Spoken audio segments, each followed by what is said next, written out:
Welcome back to Mixtape 51. I'm Jade, and on this channel, I discuss everything photography. And on this one, I thought I would discuss purchasing the X-100VI over something like the X-E5, which has just come out and is on pre-order. And if you're kind of new to Fuji, my thought was it might be really confusing on which one to go with, or whether you would choose something like the X-E5 at all. So I just thought I would touch over some talking points, and hopefully that might be helpful to you. So anyways, let me jump into it. All right, I think the biggest talking point, just to get it right off the bat, is the price point. It just doesn't make any sense to me. And what's hard to tell is if that is because of our current tariff situation in the United States, where, you know, we end up paying an extra tax on things to try and dissuade us from buying products that are from another country. I did try to look it up online to see what the specific tariff might be on the X-E5, but I wasn't able to find anything. But just to give you the breakdown, currently the X-100VI is at $15.99. And, you know, it comes with a built-in lens. The downside is you can't change out the lens. The X-E5 is $16.99 with no lens. If you want the pancake lens, you're now at $18.99. So that's a pretty dramatic difference in price, especially when you look at the X-E4, which came out in 2021 and was selling for $849 without a lens. So the fact that it's jumped, you know, practically 2 times the amount in price is just really confusing to me. Now, granted, the X-E5 has in-body stabilization, which the X-E4 did not have. And, you know, you've got a few other bells and whistles on the X-E5, but I just couldn't justify the price. All right, moving on from the pricing, which hands down, I mean, that ultimately is the biggest issue if you didn't watch the rest of this episode.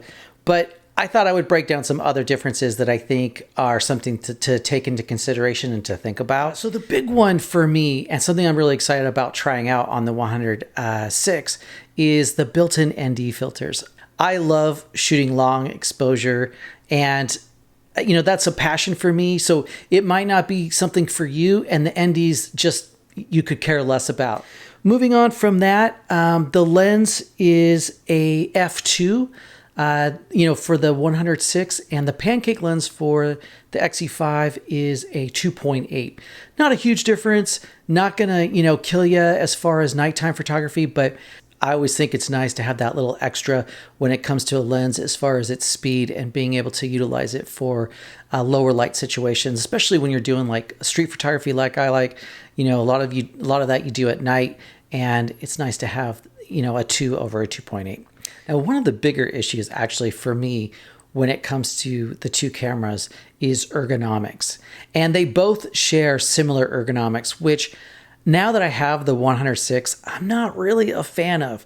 The first thing I bought was a case and a thumb grip for the 100VI because I really didn't feel comfortable taking it out without, you know, something more to hold on to and to make it so that the camera felt secure in my hand. And this only has a 23 millimeter on it. So I really can't, you know, it's great that the X-E5 that you can change out the lenses, but the size of it, I just don't really feel is the greatest fit for, you know, bigger lenses. As were the XT series that I come from and I love, I just think they're way more suited for the bigger lenses, and also are great with the small lenses too. And so if you're going to spend the money, I just feel like the XT series for being able to change out lenses is the better way to go with the ergonomics. And by the way, the X-T5 without a lens is the same price as the X-E5, which just makes no sense to me. Weather sealing, always a great thing to have on any camera. The 100VI is a little convoluted. They say it's weather sealed, but you do have to do a few things with regards to that to actually make it weather sealed.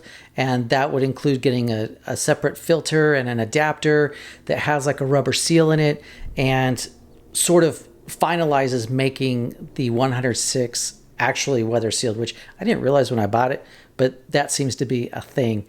The X-E5 doesn't have that option though at all.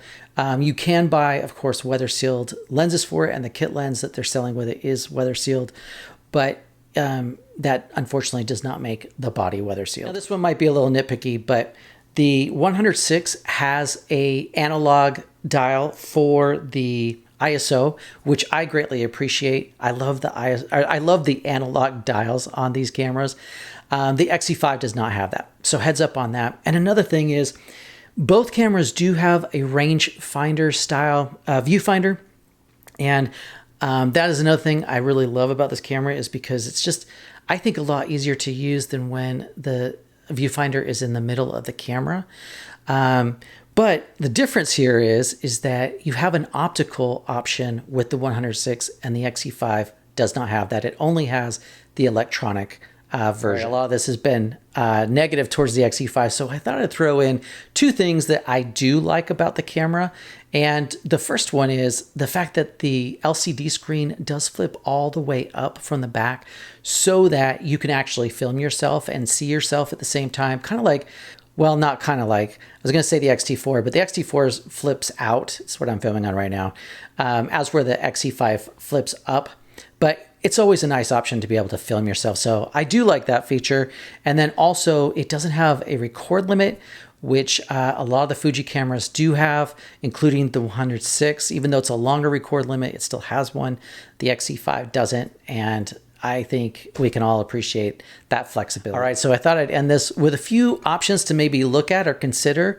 You know, when it comes to if you were looking at the X-E5 as an option and maybe the X-100VI is not available, or you're still wanting something where you can change the lenses in and out, I would take a look at maybe like a used X-T4. It has in-body stabilization. It has a screen that can flip out to film yourself, and I'm filming on it right now. I love this camera.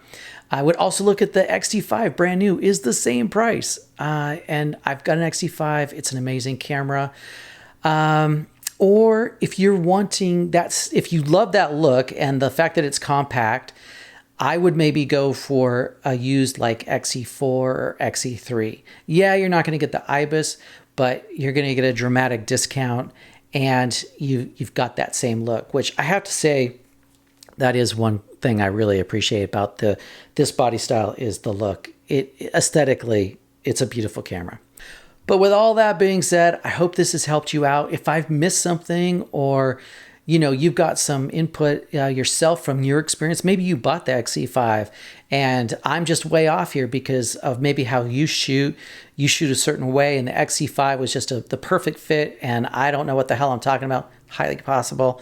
Please leave a comment below. It'd be great to hear from you. It'd be great to, have you add to the conversation, and to, again, maybe help someone out there that's trying to figure themselves out, isn't as familiar with using Fuji, and is just trying to decide on which way to go.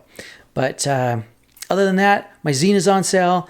If you're interested, please click the link. I greatly appreciate, and I will see you in the next one. All right, bye.